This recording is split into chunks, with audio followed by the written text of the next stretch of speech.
Sin lugar a dudas, algo que podemos ver en todo lugar del mundo es que hay costumbres. En cada país o en cada región, incluso en nuestras casas, cada uno de nosotros tenemos ciertas costumbres. Sin importar la edad, todos con el paso del tiempo vamos adquiriendo esas costumbres.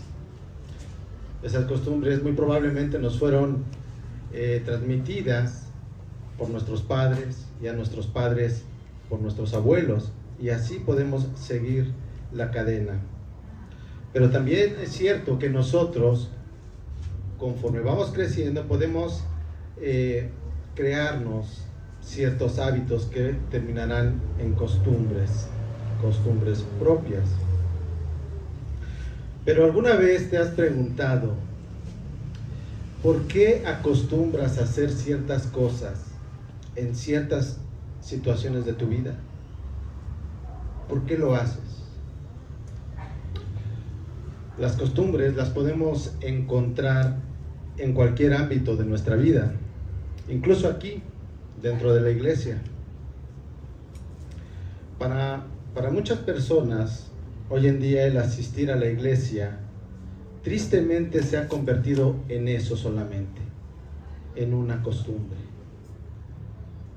Cada semana vienen, se congregan, incluso participan, es más, pueden estar sirviendo dentro de la iglesia. Son partícipes de los rituales, de la liturgia, pero solamente hacen eso, siguen el ritual sin saber o entender verdaderamente el motivo por el cual se está llevando a cabo esto. Imagínate que el día de hoy por la mañana, antes de entrar por esa puerta, hubiera estado una persona ahí y que al ir tú pasando te detuviera y te preguntara: ¿por qué y para qué vienes a la iglesia? ¿Cuál sería tu respuesta? ¿Por qué y para qué vienes a la iglesia? Sin lugar a duda, esta es una pregunta que debe movernos y debemos reflexionar sobre ella. Pero hay otras. Una vez dentro de la iglesia, podríamos preguntarnos: ¿es correcto lo que estoy haciendo? ¿Esto que estoy haciendo, a esto que estoy haciendo, le estoy dando el sentido correcto? ¿Es agradable a los ojos de Dios? Pero tal vez haya una pregunta más importante que estas, y es la siguiente: ¿mi vida, dentro y fuera de la iglesia, es una vida que agrada a Dios? Como hemos dicho, muchas veces participamos en actividades que, sin entender el por qué lo hacemos, simplemente seguimos y hacemos cosas porque los demás las hacen. ¿Por qué? Porque nos parece que esto es correcto. Posiblemente también lo hacemos para sentirnos bien con nosotros mismos. ¿O qué tal? Tal vez lo hacemos para calmar nuestras conciencias. O peor aún, pensamos que haciendo algo podemos ganar el favor de Dios. Si eso es el sentido de venir a la iglesia, eso es, hermanos, les tengo malas noticias. Eso no es agradable a Dios. Y precisamente de esto es de lo que nos habla el texto que vamos a leer el día de hoy y que vamos a estudiar. Les pido por favor, si pueden abrir sus Biblias en Zacarías capítulo 7. Zacarías capítulo 7, y vamos a dar lectura a los versículos del 1 al 7. Dice así la palabra del Señor: en el año 4 del rey Darío, vino la palabra del Señor a Zacarías, el 4.º día del mes 9, Quisleu. La aldea de Betel había enviado a Saracer, a Regem Melech y a sus hombres a implorar el favor del Señor y preguntar a los sacerdotes que eran de la casa del Señor de los ejércitos y a los profetas: ¿debemos llorar en el mes quinto y abstenernos como lo hemos hecho durante tantos años?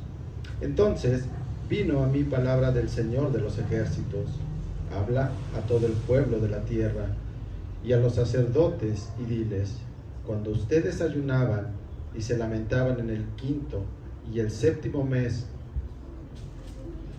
durante estos 70 años, ¿ayunaban en verdad por mí? Y cuando comen y beben, ¿no comen y beben para ustedes mismos?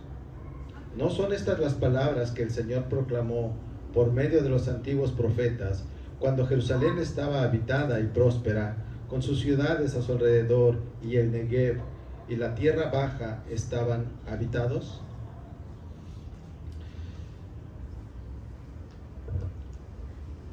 En este pasaje, como podemos ver, todo esto gira en torno a la visita de una comitiva que viene ¿de dónde?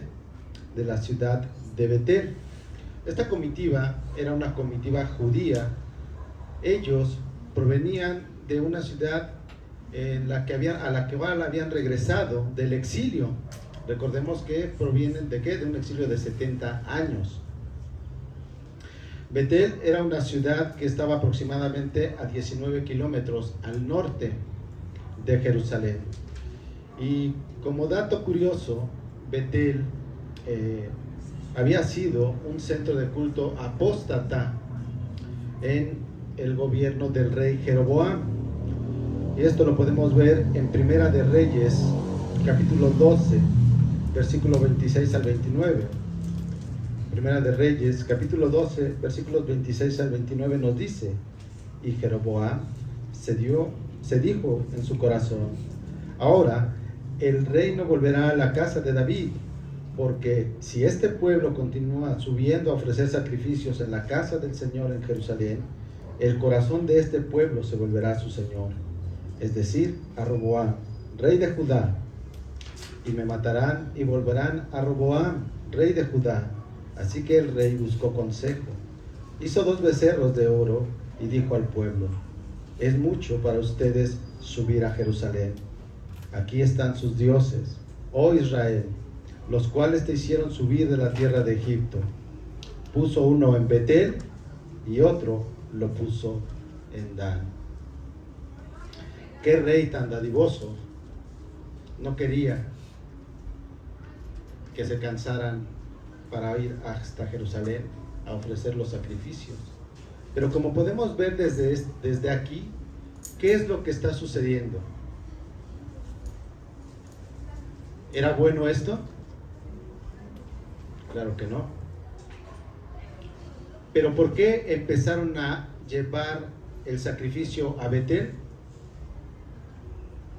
Porque era más cómodo para ellos. Tanto el rey como aquellos que estaban llevando los sacrificios veían por ellos. No era algo que agradara a Dios, pero eso no les importaba. Regresando al texto, esta ciudad de Betel, de ahí provino esta comitiva, pero ahora viene con 2 propósitos. En los versículos 2 y 3 nos dice cuáles son esos propósitos. El primero era implorar el favor del Señor. Qué contraste, ¿no? Antes, en esa ciudad, se hacía ¿qué? Se adoraba ídolos. Y ahora de ahí, de ese lugar, provenía esta comitiva para ofrecer holocausto y oración a el Señor. Venían a implorar su favor. El segundo motivo por el cual viene esta comitiva es hacer una pregunta. ¿A quién? A los sacerdotes de la casa del Señor y a los profetas. ¿Cuál es esa pregunta? La pregunta es la siguiente: ¿debemos llorar en el mes quinto y abstenernos como lo hemos hecho durante tantos años? Si nosotros leemos esta pregunta, no podríamos entender mucho. ¿Qué quiere decir esto? ¿Por qué están preguntando esto? Bueno, para comprender el motivo por el cual ellos están preguntando esto, necesitamos saber primeramente por qué el pueblo judío estaba ayunando en el mes quinto, año tras año. La respuesta la encontramos como siempre en las Escrituras. Segunda de Reyes, capítulo 25. Segunda de Reyes, capítulo 25, versículos 8 al 10. ¿Alguien me ayuda a leerlo, por favor? Segunda de Reyes, capítulo 25, versículos 8 al 10.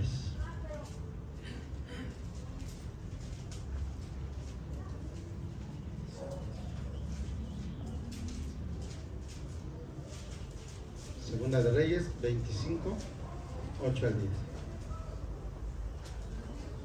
Sí, hermano.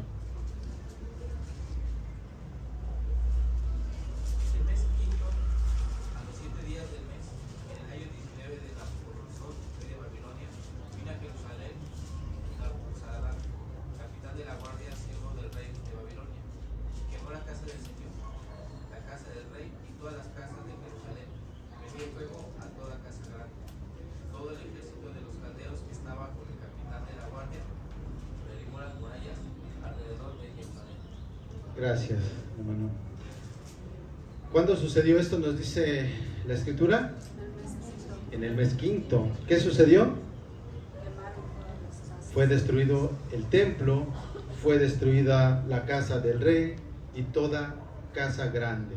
Entonces, este es el motivo por el cual el pueblo judío había estado realizando este ayuno en el quinto mes, año tras año, durante los 70 años de exilio. Pero si vemos con un poquito más de detalle en los versículos 5, a partir del versículo 4, cuando el Señor empieza a dar la respuesta a esta pregunta, el Señor no solamente hace mención del ayuno del quinto mes, sino también de un ayuno ¿de qué mes? Del séptimo mes. ¿Qué quiere decir esto? Que había varios ayunos. En total, el pueblo judío había instituido 4 ayunos que estaban relacionados con las fechas de la destrucción de Jerusalén. Estos 4 ayunos se presentaban en el mes 4. ¿Por qué? Porque en ese mes la brecha en los muros una brecha fue abierta en los muros de Jerusalén. Entonces, también habían tomado ellos ese cuarto mes para hacer ayuno por este suceso. Y ese lo podemos encontrar en Jeremías, capítulo 39, versículo 2. Jeremías, capítulo 39, versículo 2. Si alguien lo tiene, ¿me puede ayudar, por favor? Jeremías 39, versículo 2. En el año 11 de Sedequías, en el mes cuarto, a los 9 días del mes, se abrió una brecha en el muro de la ciudad.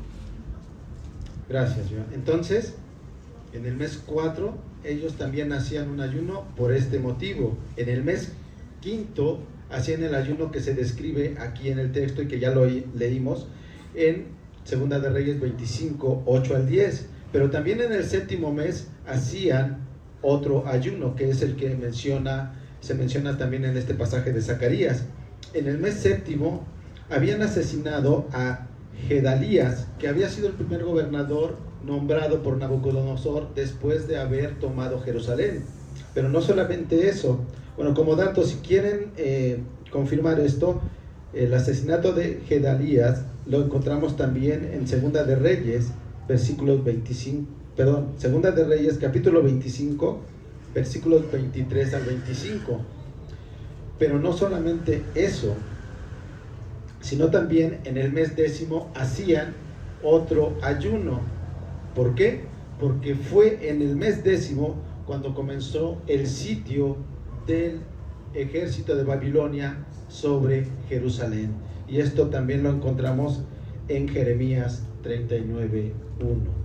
Entonces, había 4 ayunos relacionados ¿con qué? Con la caída de Jerusalén a manos del imperio de Babilonia.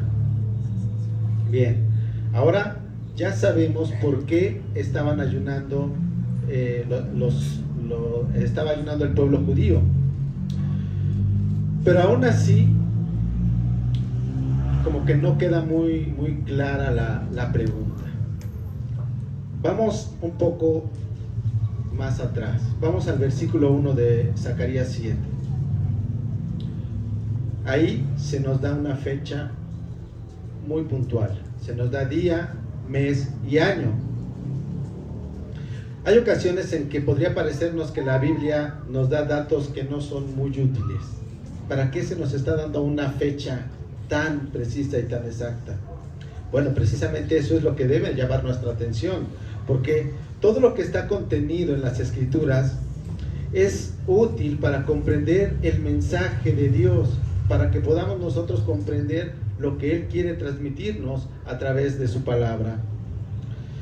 Aquí, esta fecha es la fecha en la que está llegando la comitiva de Betel. Esta fecha corresponde en nuestro calendario al 7 de diciembre del año 518 a.C. Bueno, ¿y esto qué tiene que ver? Nos estaremos preguntando. Bueno, hay varias fechas que se han mencionado previamente. La primera, en el capítulo 1, versículo 1 de Zacarías, se menciona la fecha del inicio del ministerio de Zacarías. Posteriormente, se menciona la fecha en que aparecen las visiones a Zacarías. Y todas estas fechas son con día, mes y año. Y las podemos, si se hace la equivalencia, todas estas fechas están en un lapso de 2 años. El ministerio de Zacarías inició en el año 520 a.C. Las visiones se presentaron a Zacarías el 15 de febrero del año 519. Y como hemos dicho, la comitiva está llegando el 7 de diciembre del año 518 a.C. ¿Por qué tanto número? ¿Por qué tanta fecha? Bueno, esto nos va a ayudar a comprender de mejor manera la pregunta. Hay 2 fechas adicionales que las Escrituras también nos muestran y que están relacionadas con estos eventos. La primera la encontramos en Ageo, capítulo 1, versículo 1. Esta fecha es el 29 de agosto del año 520 a.C., es decir, el mismo año en que inició el ministerio de Zacarías. Pero ese 29 de agosto de ese año, ¿qué sucedió? Dio el inicio de la reedificación del templo. La otra fecha es la fecha del 12 de marzo del año 515 a.C. Esta fecha la encontramos en Esdras, capítulo 6, versículo 15. Y esta fecha corresponde a la terminación del templo, a la dedicación del templo. Ahora, ¿por qué tanta número? ¿Por qué tanta fecha? La comitiva llegó en el año 518, acabamos de ver. El templo inició su reedificación en el año 520.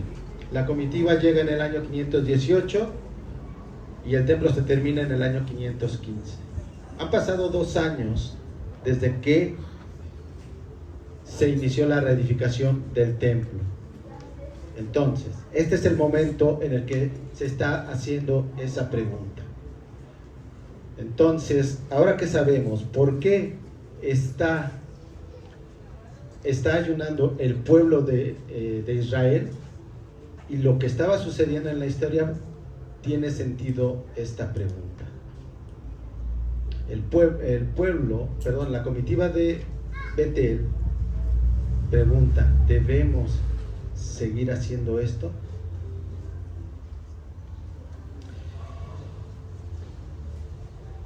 Es interesante todo esto porque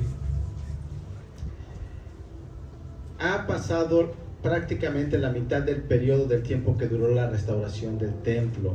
y lo que podemos ver es que va prosperando.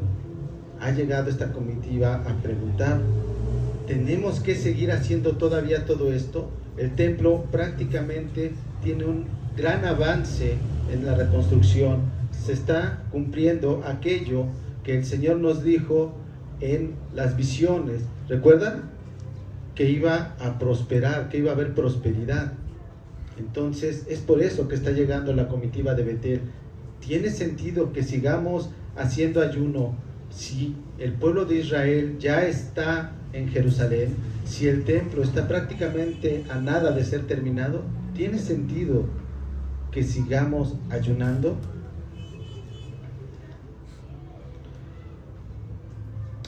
La respuesta a esta pregunta la empezamos a ver a partir del versículo 4.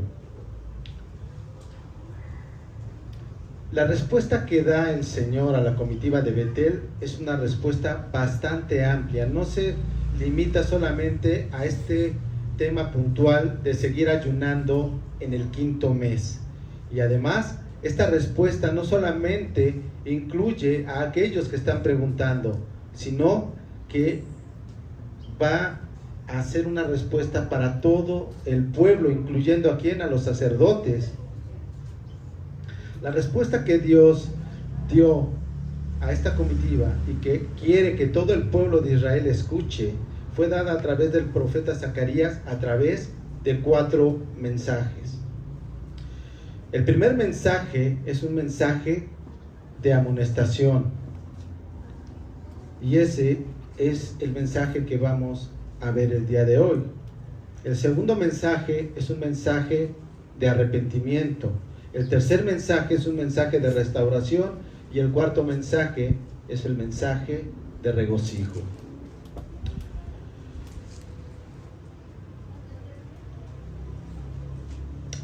Lo que dijo el Señor a través del profeta Zacarías al pueblo de Israel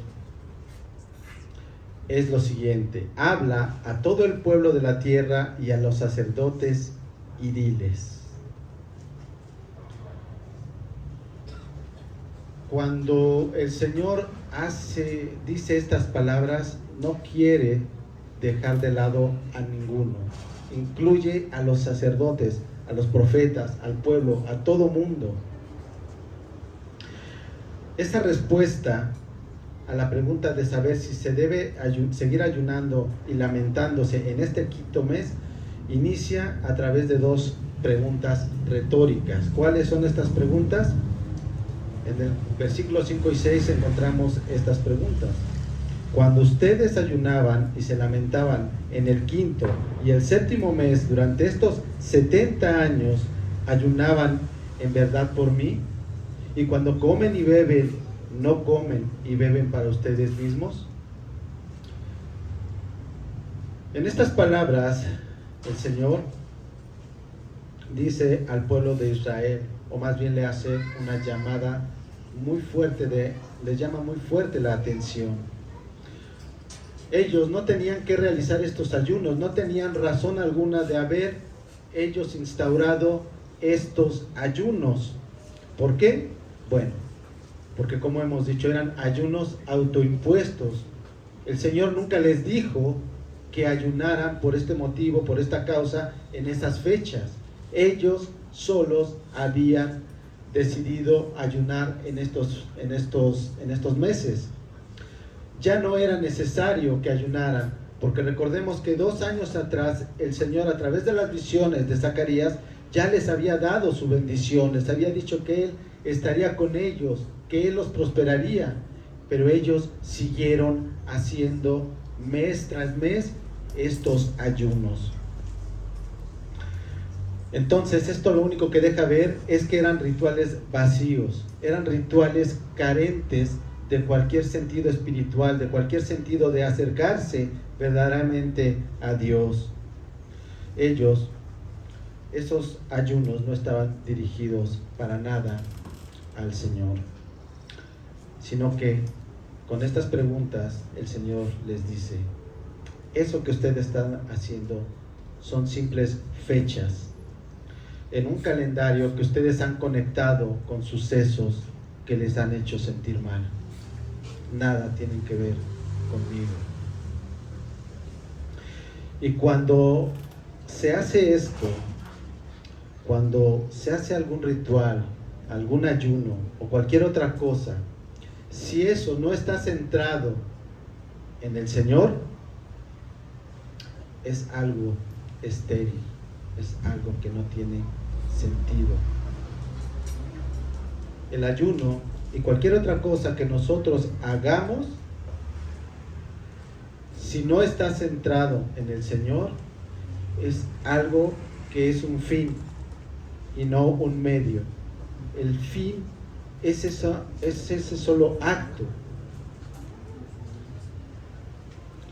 Tal vez entonces ahora nos preguntemos, ¿es malo ayunar o no debemos ayunar? La respuesta es no. De hecho, Dios sí dejó al pueblo de Israel instrucciones para ayunar. El ayuno en el día de la expiación era el único ayuno anual requerido por la ley de Dios. Entonces la pregunta que podríamos hacernos después de todo esto es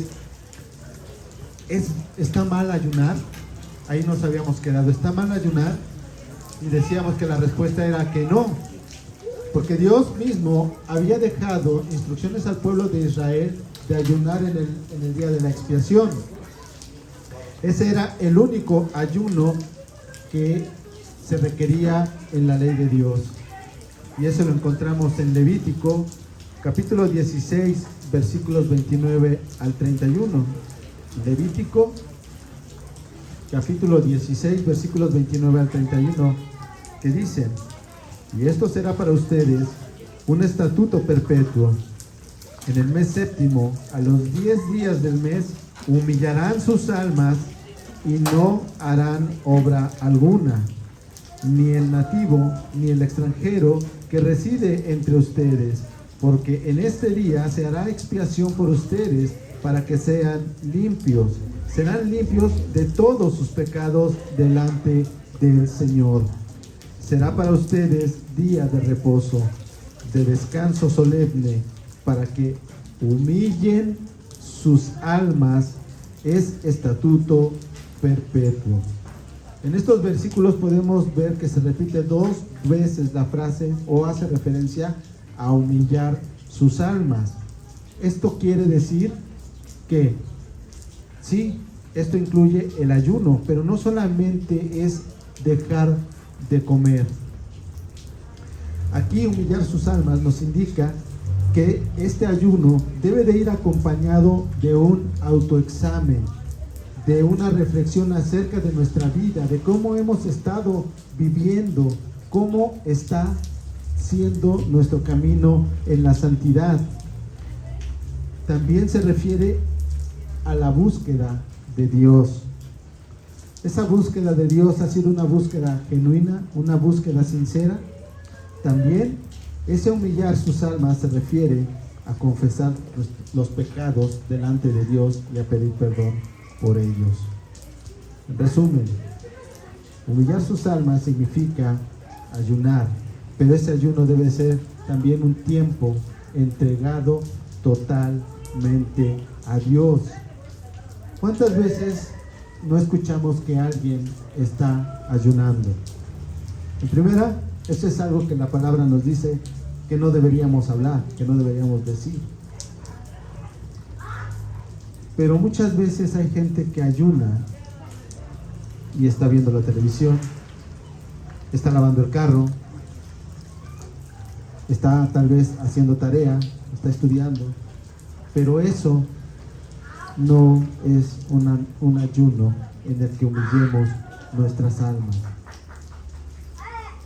Humillar nuestras almas significa buscar al Señor, dedicar ese tiempo de ayuno y acompañarlo de oración.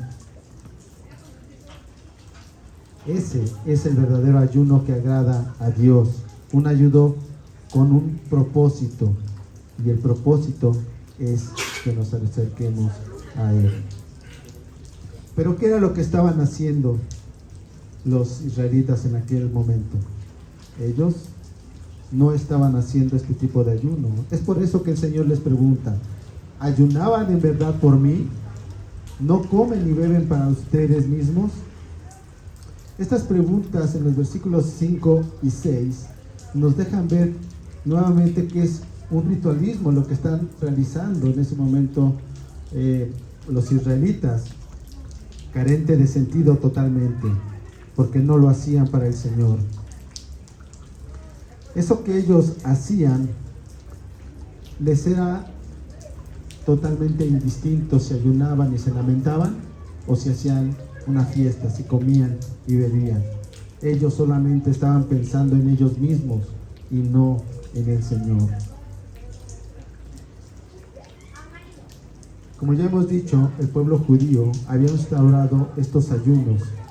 Eran un invento de ellos, no venían de ningún mandato divino. El Señor no les había ordenado en ningún momento instaurar estos ayunos. ¿Por qué? Estos ayunos también tenían una característica: no estaban motivados por un arrepentimiento genuino. Ellos estaban ayunando por la destrucción de Jerusalén. ¿Qué fue lo que llevó a la destrucción de Jerusalén? Los oídos sordos de sus padres, porque los antiguos profetas les hablaron y les dijeron que obedecieran, que cambiaran lo que estaban haciendo. ¿Y qué sucedió? No escucharon. Es por eso que tuvieron un exilio de 70 años. Ellos pensaban que con unos pocos días de ayuno y de lamentación todo estaba saldado y que después podrían vivir todo el resto del año como si nada hubiera pasado. Esto es a lo que se refiere el Señor con estas preguntas. Esto es por lo que al Señor no le agradan este tipo de rituales. Al final, en el versículo número 7, el Señor abunda sobre este tema. Ahí, el Señor les dice a través del profeta Zacarías qué es aquello que deben hacer. Y aquello que deben hacer es algo que ya les había dicho a sus padres por medio de los antiguos profetas. Primera de Samuel, capítulo 15, versículo 22. Primera de Samuel, capítulo 15, versículo 22. Y Samuel dijo: ¿se complace el Señor tanto en holocausto y sacrificios como en la obediencia a la voz del Señor? Entiende, el obedecer es mejor que un sacrificio, y el prestar atención que la grasa de los carneros. Isaías 55, versículos 6 y 7. Isaías 55, versículos 6 y 7. Busquen al Señor mientras pueda ser hallado. Llámenlo en tanto está cerca. Abandone el impío su camino y el hombre malvado sus pensamientos.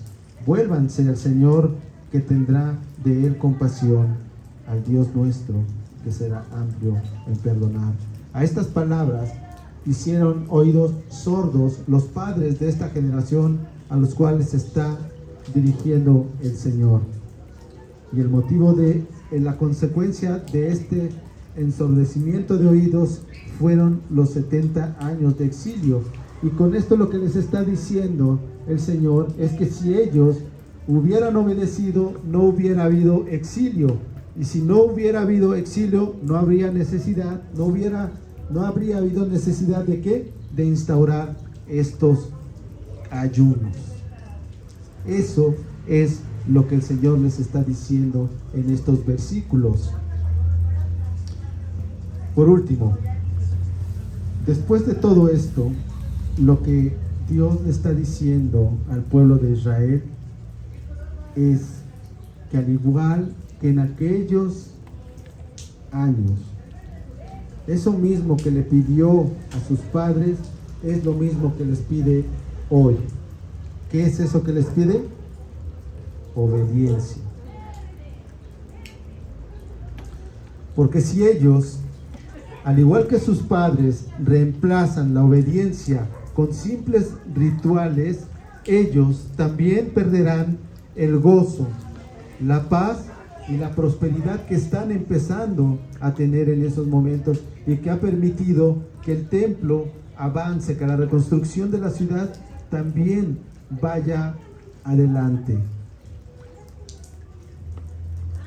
La obediencia, como hemos dicho, hubiera evitado el exilio y muchas calamidades al pueblo de Israel. El Señor pide a su pueblo, pidió a los padres de esta generación obediencia. Y este día le está llamando a esta generación a la obediencia. Y hoy nos llama a nosotros también a la obediencia. El Señor llama a su pueblo a obedecerlo. ¿Para qué? Para que sea partícipe de sus bendiciones. Es por eso que el Señor llama a la obediencia. A manera de resumen, en este pasaje podríamos decir que esos rituales vacíos y egoístas que habían estado realizando en aquellos momentos no eran del agrado de Dios por ser carentes de sentido, porque no estaban dirigidos genuinamente y con un corazón abierto hacia Dios. Lo que realmente agrada al Señor es aquello que nos acerca a Él. Eso es lo que agrada a Dios. Y la obediencia es ese medio por el cual nosotros y ellos en aquella época podían acercarse a Dios.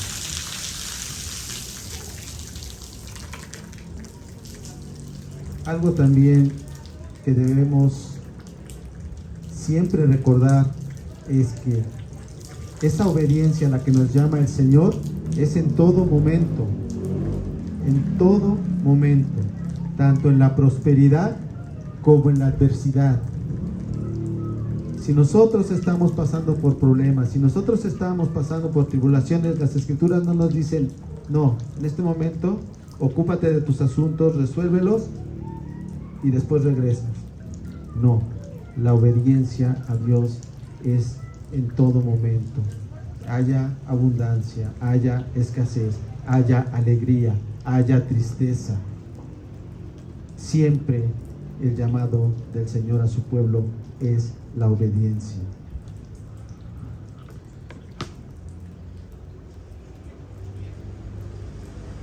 Ahora, ya para terminar, ¿recuerdan la pregunta que les hizo la persona cuando iban entrando? ¿Por qué y para qué venimos a la iglesia? Venir a la iglesia no se trata de nosotros. Venir a la iglesia se trata de Dios, se trata de Cristo. ¿Cuántas veces no escuchamos decir a alguien, es el día del Señor? ¿En verdad es el día del Señor? ¿En verdad le damos ese sentido? Todo lo que hacemos en la iglesia se trata de Dios. Todo lo que hacemos en la iglesia se trata de Cristo. La oración, la alabanza, la adoración, todo debe estar dirigido a Él y enfocado en quién es Él. Es por eso tan importante que nosotros debemos siempre estar en las Escrituras, porque si nosotros no sabemos quién es Dios, ¿a quién le estamos alabando? ¿A quién le estamos adorando? ¿A quién le estamos orando? Al Dios individual y particular que nos creamos cada uno.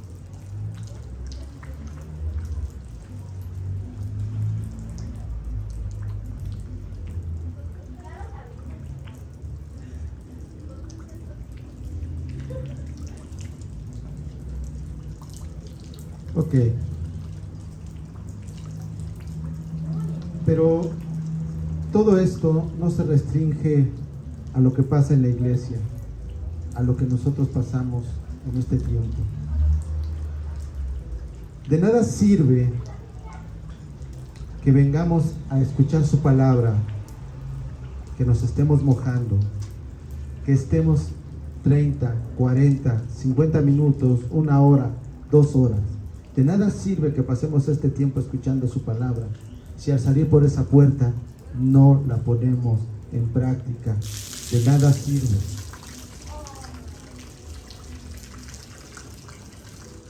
Si somos verdaderos creyentes, nuestra vida, hermanos, ya no se trata de nosotros, sino de Dios. No se trata de hacer lo que pensamos que agrada a Dios.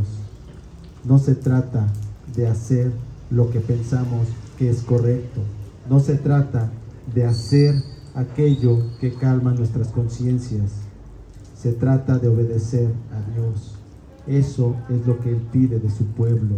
Y lo pide por una simple razón. El Señor pide obediencia a su pueblo porque eso nos acerca a Él. La obediencia nos acerca a Dios. ¿Qué sucede cuando estamos cerca de Dios? Cuando día a día nuestra vida espiritual nos acerca más a Él, disfrutaremos de esa paz, tendremos consuelo, podremos afrontar esas tentaciones, esas pruebas. Y hay algo interesante: entre más cerca estemos de Dios, ¿de quién creen que estaremos más lejos? De nosotros. De nosotros. Entre más cerca estemos de Dios, estaremos cumpliendo el propósito para el cual hemos sido creados cada uno de nosotros. ¿Cuál es ese propósito? Disfrutar de la presencia de Dios, disfrutar de su presencia y mostrar el carácter de Cristo en todos los aspectos de nuestra vida. ¿Cómo es posible esto? Muriendo a nosotros mismos. Como lo dice Pablo en Gálatas 2:20.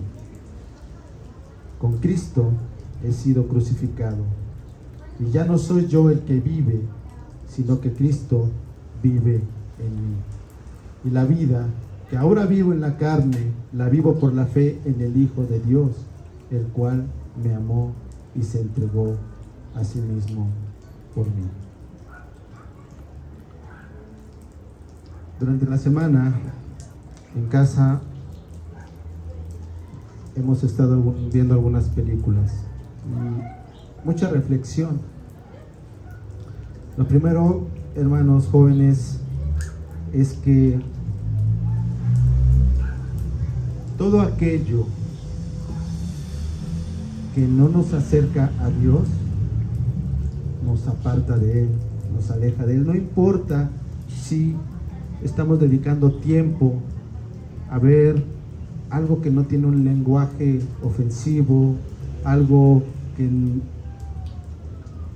que va contra los valores cristianos. Puedes estar viendo entretenimiento sano, pero ¿cuánto tiempo invertimos en eso? Queremos estar cerca de Dios, y ¿cuánto tiempo pasamos leyendo? ¿Cuánto tiempo pasamos en oración? ¿Cuánto tiempo pasamos viviendo para Dios? En una de esas películas, lo menciono rápidamente. Esa película, si no mal recuerdo el nombre, se llamaba Recuerda la Meta, y hablaba de unas chicas que corrían, que hacían competencia de campo traviesa. Ellas tenían un lema, por decirlo así. Siempre que se encontraban en alguna situación contraria a su fe, decían 10:31. 10:31. ¿Por qué? 1 de Corintios, capítulo 10, versículo 31. ¿Alguien lo podría leer, por favor? Primera de Corintios, capítulo 10, versículo 31.